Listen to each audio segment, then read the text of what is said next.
PowerPoint saya. Baik Bapak Ibu Saudara, dalam kisah pencurahan Roh Kudus, kita masuk dalam fase di mana 2000 tahun yang lalu Roh Kudus sudah dicurahkan dan para murid itu mereka berkumpul, berdoa, bersekutu bersama-sama. Mereka menerima lawatan Roh Kudus. Banyak gereja di waktu-waktu seperti ini mereka merayakan, mereka bersyukur atas pencurahan Roh Kudus.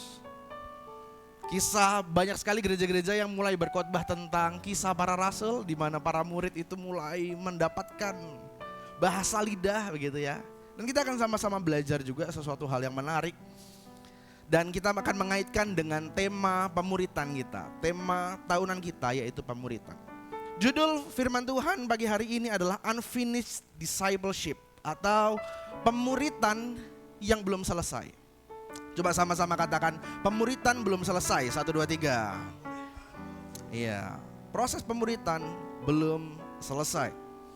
Nah, kalau kita bicara tentang tema ini Bapak Ibu, maka kita akan melihat dua perspektif.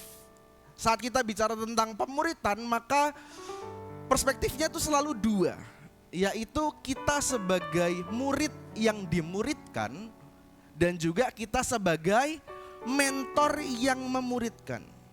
Gitu ya. Saat kita membahas tentang tema-tema pemuritan, maka sekali lagi perspektifnya selalu dua. POV-nya, point of view-nya selalu dua. Kita sebagai murid yang dimuridkan dan juga kita sebagai mentor yang memuridkan. Saya akan memulai dengan sebuah pertanyaan. Next, lanjut. Ada gak Bapak Ibu kira-kira saudara, kakak-kakak, adik-adik sekalian yang ngerasa pertanyaan ini relate dalam hidup kita? Kita udah lama ikut Tuhan Yesus tapi kok hidup gini-gini aja ya? Mungkin kita udah Kristen dari lahir, kita sudah percaya, kita sudah berdoa setiap hari, kita udah ngelakuin ini bla bla, udah pelayanan dari kecil gitu mungkin kali ya.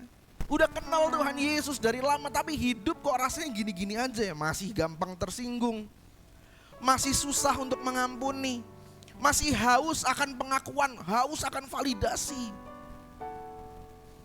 Tahu banyak khotbah tapi susah menghidupi firman. Kita tahu banyak firman, kita tahu banyak ayat. Kita setiap hari Minggu dengar firman Tuhan. Atau mungkin yang di rumah setiap hari cari khotbah di YouTube gitu ya. Kita tahu banyak ayat tapi susah untuk melakukan firman, untuk menghidupi firman. Sudah lama ikut Tuhan Yesus tapi masih gampang menghakimi orang berdosa. Aku tahu menghakimi itu gak boleh, tapi kenapa rasanya setiap kali ada orang berdosa rasanya kayak berdosa dia, gak layak dia. Udah lama ikut Tuhan Yesus, sudah lama pelayanan, tapi kenapa ya kok hidupku gini-gini aja, gak ada pertumbuhan dalam kerohanianku. Suka caper, cari perhatian. Makin tua kok makin menyebalkan. Mungkin kita dapat testimoni dari orang gitu ya, bahwa kita menyebalkan. Kita mau menolak itu tapi rasanya betul sih aku menyebalkan gitu ya. Udah lama ikut Tuhan Yesus tapi kenapa hidup kok gini-gini aja. Udah mengalami mujizat banyak, udah kenal Tuhan Yesus, udah mengiring Tuhan Yesus, setiap hari berdoa, setiap hari baca firman, tapi rasanya gak ada pertumbuhan rohani. Next, lanjut. Saya mau bilang Bapak Ibu bahwa mengenal dan mengalami Yesus saja itu tidak cukup. Ini kalau dipotong akan jadi kontroversi Bapak Ibu. Kalau hanya berhenti di kalimat itu akan rasanya akan rame kayak gitu ya. Mengenal dan mengalami Tuhan Yesus saja itu tidak cukup, karena tujuan akhir dari pemuritan bukan hanya sekedar mengalami dan mengenal Yesus, tetapi kepenuhan Roh Kudus. Sama-sama katakan amin. Kita gak bisa berhenti hanya di mengenal dan mengalami Tuhan Yesus saja. Mengenal dan mengalami Kristus saja itu gak cukup, karena sekali lagi tujuan akhir dari pemuritan itu adalah kepenuhan Roh Kudus. Makanya waktu kita proses pemuritan kita sebagai murid atau kita sebagai mentor yang memuridkan orang lain, waktu kita sudah ada di fase mengenal dan mengalami Yesus, artinya proses pemuritan kita belum selesai Bapak Ibu. Kita bawa orang untuk mengenal Yesus. Kita membawa orang, kita menjadi saksi untuk mengalami Yesus. Atau kita dalam proses pemuritan kita berjalan untuk kita mengenal dan mengalami Yesus. It's good, bagus Bapak Ibu. Tapi saya mau bilang pagi hari ini bahwa proses pemuritan tidak berhenti sampai di pengenalan dan pengalaman akan Yesus. Tidak berhenti sampai di situ. Tetapi tujuan akhirnya dari pemuritan adalah kepenuhan Roh Kudus. Sama-sama katakan kepenuhan Roh Kudus. Dan ini yang mulai hilang dari gereja-gereja Bapak Ibu. Ini yang mulai hilang dari anak-anak Tuhan. Mereka hanya bahkan mungkin mengenal dan mengalami Yesusnya aja belum. Masih mengejar gimana caranya untuk bisa mengalami dan mengenal Tuhan Yesus lebih dalam. Bagus. Sekali lagi saya tidak bilang itu salah. Itu bagus.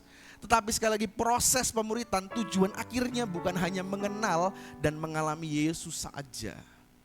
Tetapi harus dipenuhi oleh Roh Kudus. Coba sama-sama katakan, aku mau dipenuhi Roh Kudus. Yes. Ini jadi hal yang menarik Bapak Ibu karena ini tuh para murid generasi 1 saya bilang ya. Para murid generasi 1, generasi pertama, Petrus, Yohanes dan kawan-kawannya, itu pun ternyata mengalami hal yang sama. Next, lanjut. Ya, ini adalah perjalanan pemuritan kita gitu ya Bapak Ibu ya. Tidak bisa kita hanya berhenti di mengalami Yesus, tidak bisa. Kita harus sampai kepada tujuan akhir, yaitu dipenuhi oleh Roh Kudus. Saya rindu pagi hari ini, setiap kita ngalami kuasa Roh Kudus. Pagi hari ini saya rindu, karena saya tahu banyak sekali akhir-akhir ini gereja Tuhan yang mulai kering rasanya. Pertanyaan tadi yang di awal, udah lama ikut Tuhan, tapi kok rasanya tidak ada perubahan ya di sini ya. Mungkin itu karena kering Bapak Ibu. Karena kita belum dipenuhi oleh Roh Kudus seutuhnya. Dan pagi hari ini kita akan sama-sama belajar ya. Ada dua poin yang akan saya share. Next, lanjut. Poin yang pertama, bahwa dekat belum tentu berubah. Coba sama-sama katakan, dekat belum tentu berubah. 1, 2, 3. Iya.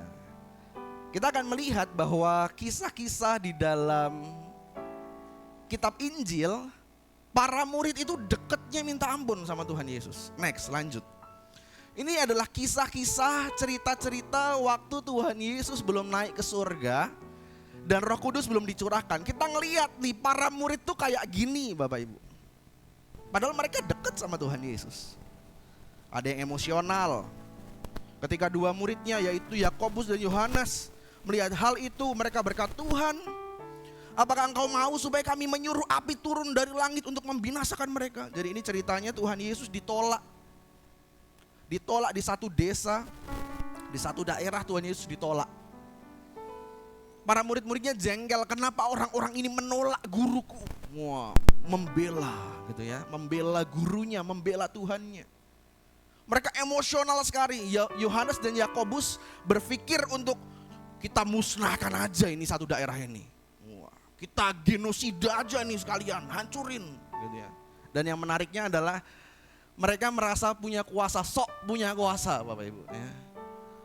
Kalimat yang mereka ucapkan, Tuhan, apakah engkau mau supaya kami suruh api turun dari langit? Wah, emosional sekali mereka. Mereka bukan, Tuhan suruh malaikat kayak, Tuhan turunin dong api dalam tuh. Mereka menolak engkau, enggak. Mereka merasa bahwa mereka punya kuasa gitu ya. Tuhan, apakah engkau mau supaya kami menyuruh api turun dari langit untuk membinasakan mereka? Emosional sekali. Mereka berjalan bersama Yesus, mereka ikut Tuhan Yesus, mereka melihat banyak sekali mujizat. Mereka emosional, masih tidak ada perubahan. Merasa diri paling kuat, ini Petrus, waktu Tuhan Yesus menyampaikan bahwa aku akan diserahkan untuk mati di kayu salib, Petrus menjawabnya, biarpun mereka semua tergoncang imannya karena engkau, aku sekali-kali tidak. Petrus masih merasa dengan kekuatannya dia mampu. Petrus masih merasa dirinya paling kuat. Bahkan setelah Tuhan Yesus mati, ini kisah yang sudah kita tahu ya, kita gak perlu baca satu kisah. Para murid-murid merasa putus asa setelah Tuhan Yesus mati, dikubur. Kata Simon Petrus kepada mereka, aku pergi menangkap ikan. Mereka kembali kepada pekerjaan lamanya. Kata mereka kepadanya, kami pergi juga dengan engkau. Mereka berangkat lalu naik ke perahu. Mereka merasa putus asa. Mereka merasa bahwa Tuhannya udah mati, gurunya udah mati. Padahal 3,5 tahun mereka ikut dengan Tuhan. Ternyata Bapak Ibu Saudara, kedekatan dengan Yesus tidak otomatis membunuh kedagingan kita. Para murid mengenal Yesus, tetapi hati mereka belum sepenuhnya dipenuhi oleh Roh Kudus. Sekali lagi saya ulang. Ternyata kedekatan dengan Yesus tidak otomatis membunuh kedagingan kita.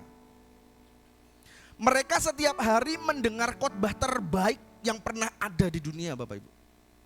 Setiap hari para murid mendengarkan khotbah terbaik langsung dari Tuhan. Setiap hari mereka melihat mujizat yang mungkin tidak terhitung jumlahnya.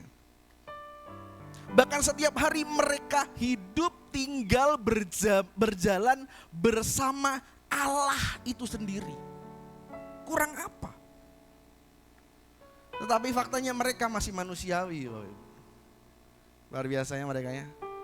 Karena saya percaya Bapak Ibu bahwa pengalaman bersama Yesus belum otomatis menghasilkan transformasi total. Karena transformasi hati itu adalah karya Roh Kudus. Makanya saya bilang bahwa waktu kita hanya mengenal dan mengalami Yesus aja, itu tidak cukup. Tidak cukup. Kita belajar tentang Tuhan Yesus dalam firman Tuhan, bagus, tapi tidak cukup. Kita harus mengalami karya Roh Kudus. Sama-sama katakan karya Roh Kudus. Saya percaya kok Bapak Ibu bahwa para murid ini tidak kekurangan informasi tentang Yesus.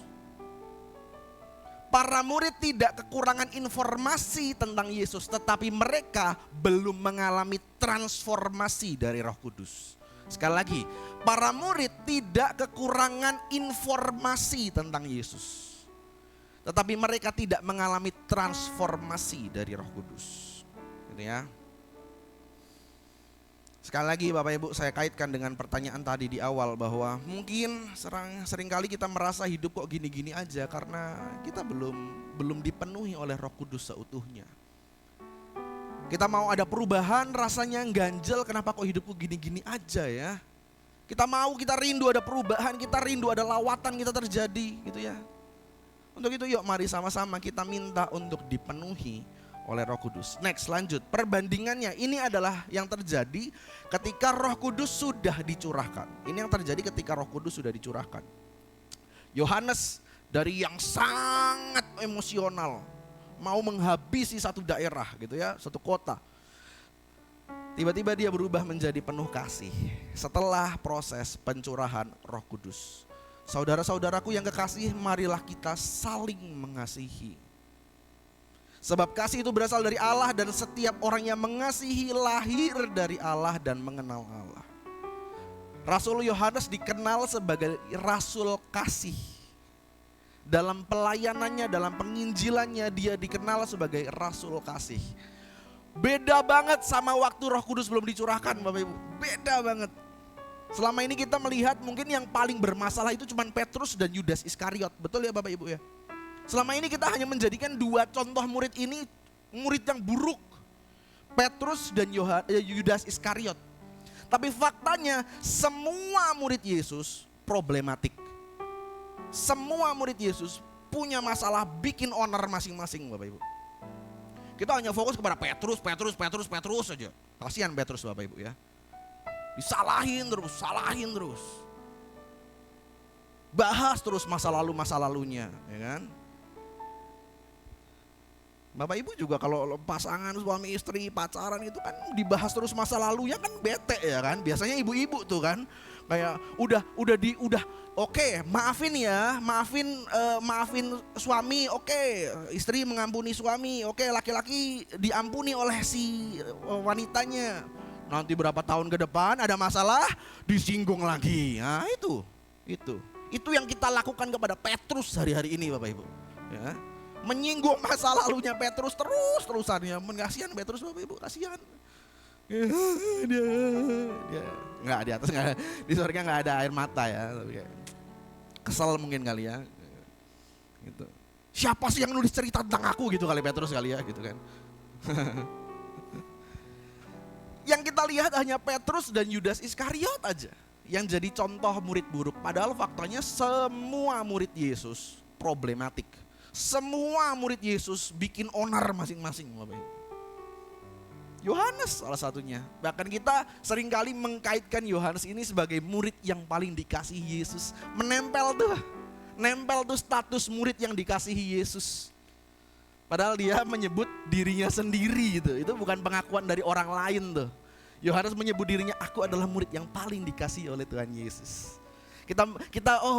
Yohanes ini adalah murid yang paling dikasihi Yesus. Petrus pengkhianat. Nah gitu kan. Status itu kita kasihan Petrus ya. Padahal sebelum pencurahan Roh Kudus, Yohanes ini sangat emosional gitu ya. Dari yang sangat emosional dia berubah jadi rasul kasih, dia penuh kasih. Kita bahas Petrus lagi ya. Ini kisah setelah pencurahan Roh Kudus. Dari yang awalnya merasa paling kuat, aku bisa. Kalau orang lain ninggalin engkau guru, aku satu-satunya orang yang tidak akan meninggalkan engkau. Merasa paling kuat, merasa paling bisa. Tetapi setelah pencurahan Roh Kudus, lalu Petrus dan Yohanes dihadapkan kepada sidang itu. Mereka diadili di sidang. Dan mulai diperiksa dengan pertanyaan. Jadi dengan kuasa siapakah kamu melayani? Kamu disuruh siapa? Gitu ya. Lalu Petrus menjawab, maka jawab Petrus dengan penuh Roh Kudus. Nanti dia di pasal itu dia bercerita bahwa aku melayani karena aku melayani guruku yang kamu salibkan, Yesus Kristus.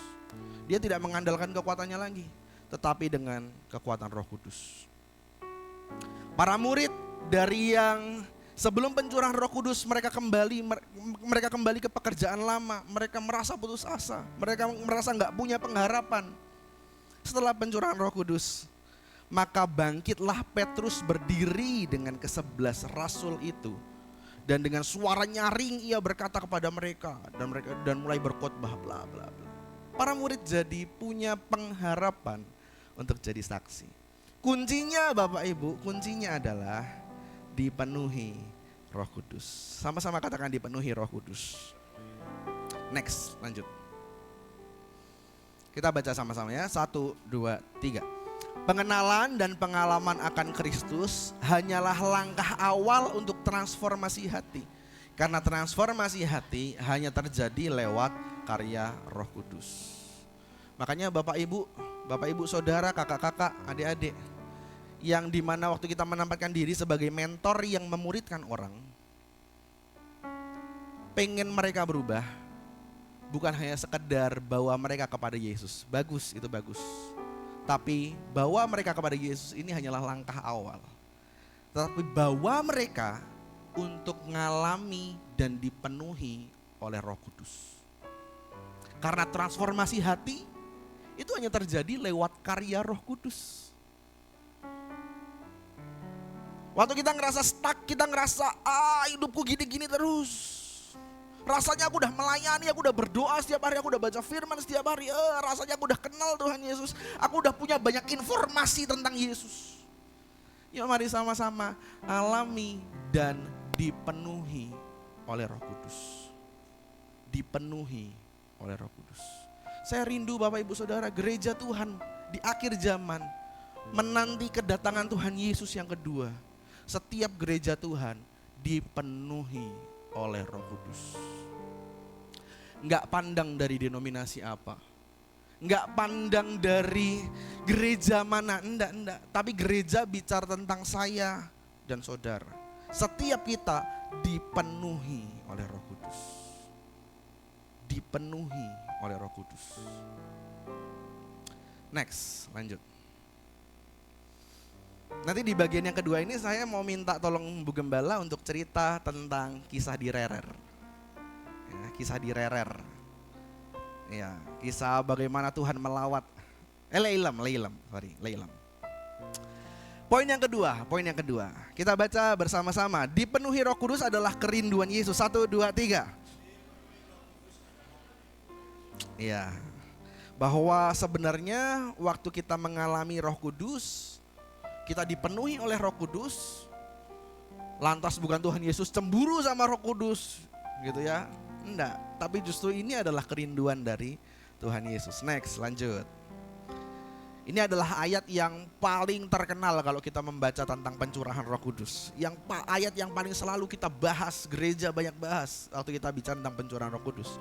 Kisah Para Rasul 1 ayat 8. Tetapi kamu akan menerima kuasa kalau Roh Kudus turun ke atas kamu. Ini perkataan Tuhan Yesus kepada para murid. Kamu akan menerima kuasa kalau Roh Kudus turun ke atas kamu. Lalu di Lukas 24 ayat 48 sampai 49 saya baca, kamu adalah saksi dari semuanya ini. Ini dalam rangkaian cerita yang sama. Ya, Tuhan Yesus sebelum naik ke surga, Tuhan Yesus menampakkan diri kepada para murid. Tuhan Yesus ngomong sama murid, kamu adalah saksi dari semuanya ini. Kamu ngelihat bagaimana aku mati, kamu ngelihat bagaimana aku dikubur, kamu ngelihat bagaimana aku bangkit.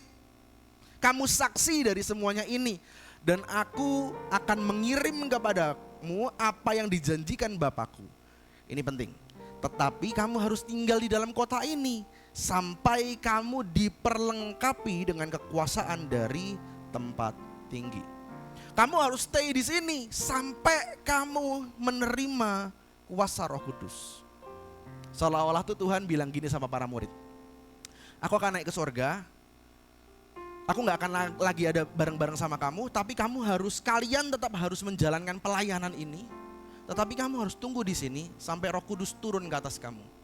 Artinya, kamu jangan mulai pelayanan kalau kamu belum dipenuhi sama Roh Kudus. Kamu tidak boleh mulai pelayanan, kamu harus tunggu di sini sampai Roh Kudus dicurahkan atas kamu. Waktu kamu udah dipenuhi sama Roh Kudus, pergi jadi saksi. Layani. Seolah-olah Tuhan Yesus lagi ngomong kayak gitu. Waktu kita membahas reach people, make disciple, jangkau jiwa, jadi saksi. It's good Bapak Ibu, bagus. Tetapi kita lupa proses sebelum kita jadi saksi, proses sebelum kita jangkau jiwa harus dipenuhi Roh Kudus dulu. Kita enggak bisa berangkat menjangkau jiwa waktu kitanya belum penuh oleh Roh Kudus. Rasanya mungkin kita susah untuk menjangkau jiwa, rasanya susah untuk jadi saksi. Mungkin karena alasannya karena kita belum dipenuhi seutuhnya oleh Roh Kudus. Proses sebelum kita menjadi saksi, proses sebelum kita menjangkau jiwa harus dipenuhi dulu oleh Roh Kudus. Sekali lagi katakan, dipenuhi Roh Kudus. Next, lanjut. Tujuan akhir pemuritan bukan berhenti di mengenal dan mengalami Yesus, tetapi dipenuhi Roh Kudus. Bukan sekedar punya banyak informasi tentang Yesus, tapi bertransformasi melalui Roh Kudus. Bu Gembala boleh maju ke depan. Ini adalah sebuah kisah Bapak Ibu. Desa Leilam adalah sebuah desa yang dilawat oleh Roh Kudus. Silakan. Shalom Bapak Ibu Saudara, haleluya. Begini, sekitar tahun 1977, waktu itu saya masih kelas 4 SD, di satu desa yang sederhana, masyarakatnya ada kumpulan jemaat yang digembalakan oleh orang tua saya. Nah, waktu itu terjadi satu gerakan Roh Kudus yang luar biasa. Mulai dari orang paling tua sampai kepada anak-anak sekolah minggu yang paling kecil mengalami Tuhan, mengalami Roh Kudus. Pencurahan Roh Kudus terjadi dan itu begitu luar biasa. Mereka yang mulai tidak setia kepada Tuhan dengan cara ajaib datang ke gereja. Dengan caranya Tuhan, karena dibesuk-besuk tidak mau datang, Tuhan sendiri yang panggil dia untuk datang. Itu ada banyak kisahnya. Tapi begini, ketika Roh Kudus terjadi, setiap kali ibadah seperti ini, Masih dari awal Roh Kudus sudah nyerobos. Dan itu semua ngalami. Orang-orang tua, bapak-bapak, ibu-ibu, dalam ibadah kami merasakan hadirat Tuhan yang begitu kental. Luar biasa. Masih memuji Tuhan, masih pembukaan ibadah, doa pembukaan, Roh Kudus sudah hadir. Lalu kemudian puji-pujian makin nanjak, naik. Sampai ada bapak-bapak yang tua, ibu-ibu yang tua, itu bisa nari di dalam kepenuhan Roh Kudusnya. Nari, tutup mata, doa nyembah Tuhan, tutup mata. Dari kursinya dia bisa sampai di atas ini. Dan mereka beberapa orang, 5-6 orang itu bisa nari, bapak-bapak tua, ibu-ibu tua tanpa bergesekan. Dan saya sendiri sebagai anak kecil seperti ini melihat, tutup mata kok enggak tabrakan. Itu karya Roh Kudus yang masih terekam jelas di ingatan saya. Kemudian kesukaan jemaat berdoa itu tumbuh meningkat luar biasa. Bahkan Roh Kudus bekerja sampai kepada anak-anak sekolah minggu pun dipenuhi Roh Kudus. 1-2 di antara mereka bahkan bisa bernubuat menyampaikan pesan Tuhan kepada hamba Tuhan yang adalah gembala sidang orang tua saya. Hai hambaku bla bla bla bla bla bla. Jemaat Tuhan juga diberikan karunia Roh Kudus dan itu hikmatnya luar biasa. Nah, ketika itu terjadi Bapak Ibu Saudara, ada pendoa di luar negeri, saya lupa dari mana. Pendoa luar negeri, orang bule. Mereka doa dan kemudian di sana mereka mendapatkan pesan. Ada satu tempat, begitu kata mereka, ada satu tempat yang sedang mengalami kegerakan Roh Kudus. Mereka melihat dalam doa itu, tempat itu penuh dengan api. Dipenuhi dengan api dan mereka tahu itu api dari Roh Kudus sedang bergerak di tempat itu. Muncul kata, mereka bingung, ini apa, Leiden atau apa ya? Itu orang-orang luar negeri. Mereka mencoba mencari, mereka pikir Leiden Belanda, di Belanda. Ketika mereka cek di sana tidak ada, tidak. Mereka berusaha mencari informasi. Oh sekarang informasi lebih gampang. Tapi ketika itu susahnya minta ampun. Dan mereka berdoa, Tuhan itu di mana? Sampai pada satu titik mereka sampai di desa itu. Oh ternyata Leilem. Ini desa dengan jemaat yang sangat-sangat sederhana. Mereka kerjanya petani, tetapi mereka punya hati yang luar biasa dengan Tuhan. Kegerakan itu terjadi dan ada sekian banyak anak sekolah minggu yang dipenuhi Roh Kudus. Hari ini teman-teman anak sekolah minggu dengan saya, mereka jadi hamba Tuhan yang hebat. Mereka ada di Kalimantan, mereka ada di Papua, mereka ada di Sumatera. Kenapa?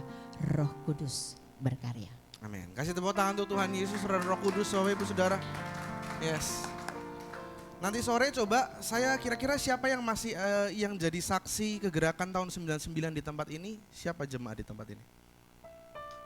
Ardi ya. Oke. Saya coba ya nanti sore Bapak Ibu Saudara kita akan dengar kisah kesaksian bagaimana Roh Kudus bekerja di tempat ini tahun 99. Tapi saya percaya Bapak Ibu bahwa pengalaman dipenuhi Roh Kudus, pengalaman di mana Roh Kudus itu bekerja, itu seharusnya bukan momentum yang langka, seharusnya. Tetapi itu harusnya jadi gaya hidup sehari-hari. Seharusnya momen-momen di mana Roh Kudus bekerja, Roh Kudus melawat, itu bukan momentum langka, seharusnya. Tetapi ketika waktu Roh Kudus bekerja, momentum itu harusnya terjadi setiap hari. Gaya hidup kita setiap hari. Next, lanjut. Ini adalah sebuah kutipan dari seorang hamba Tuhan, Billy Graham namanya. Dia bilang gini Bapak Ibu, bahwa baptisan Roh Kudus itu hanya terjadi satu kali. Baptisan Roh Kudus hanya terjadi satu kali. Tetapi dipenuhi oleh Roh Kudus itu harus terjadi terus-menerus. Mungkin waktu kita cinta Tuhan awal-awal, cinta mula-mula kita sama Tuhan. kita menggebu-gebu sama Tuhan. Waktu kita awal kita kenal Tuhan, kita bisa kita awal-awal dibaptis mungkin Bapak Ibu Saudara. Kita begitu berantusias sama Tuhan, kita semangat sama Tuhan. Rasanya bahkan kalau nggak baca Alkitab 1 hari aja kayak rasanya ada yang kurang. Cinta mula-mula kita sama Tuhan. Seiring berjalannya waktu mungkin cinta itu semakin pudar. Cinta itu jadi makin kering, makin kering, makin kering. Makanya saya rindu setiap kita Bapak Ibu Saudara dipenuhi oleh Roh Kudus berkali-kali, berkali-kali, terus menerus. Next, lanjut. Tuhan Yesus tidak mati hanya supaya kita jadi pengunjung gereja Bapak Ibu, tetapi supaya kita dipenuhi Roh Kudus dan menjadi saksinya. Kita baca sama-sama, 1, 2, 3. Yesus tidak mati hanya supaya kita jadi pengunjung gereja, tapi supaya kita, amin. Saya tutup di slide terakhir, next, lanjut. Pemuritan yang berhenti pada pengenalan akan menghasilkan pengagum Kristus. Ini pengenalan kepada Yesus maksudnya ya Bapak Ibu ya. Pemuritan yang berhenti pada pengenalan akan Yesus hanya akan menghasilkan pengagum Kristus. Tetapi pemuritan yang sampai kepada kepenuhan Roh Kudus akan menghasilkan saksi Kristus. Saya tutup Bapak Ibu Saudara. Mungkin hari ini kita sadar masalah kita bukan karena kurang ikut ibadah, bukan karena kurang mendengar khotbah, bukan karena kurang mengenal Yesus. Masalah kita bukan di situ. Para murid sudah mendengar khotbah terbaik yang pernah ada sepanjang masa. Para murid melihat mujizat secara langsung. Para murid berjalan bersama Yesus selama 3 tahun. Tetapi mereka tetap emosional, mereka tetap sombong, mereka tetap mudah menyerah. Sampai Roh Kudus memenuhi hidup mereka. Mungkin itulah yang Tuhan sedang ingatkan kepada setiap kita hari ini Bapak Ibu. Yang kita butuhkan bukan sekedar pengalaman baru bersama dengan Yesus. Bukan sekedar pengetahuan yang baru tentang Yesus. Tetapi kepenuhan akan Roh Kudus. Karena pemuritan yang berhenti pada pengenalan sekali lagi akan menghasilkan pengagum Kristus. Tetapi pemuritan yang sampai kepada kepenuhan Roh Kudus akan menghasilkan saksi Kristus. Hari ini Bapak Ibu Saudara, Tuhan mengajak setiap kita, saya rindu setiap kita. Tuhan mau bawa kita, Tuhan panggil kita bukan hanya untuk mengikut Tuhan Yesus. Mengikut Tuhan Yesus itu baik sekali lagi, tetapi bukan hanya sekedar mengikut Tuhan Yesus. Tetapi Tuhan memanggil kita untuk kita bisa dipenuhi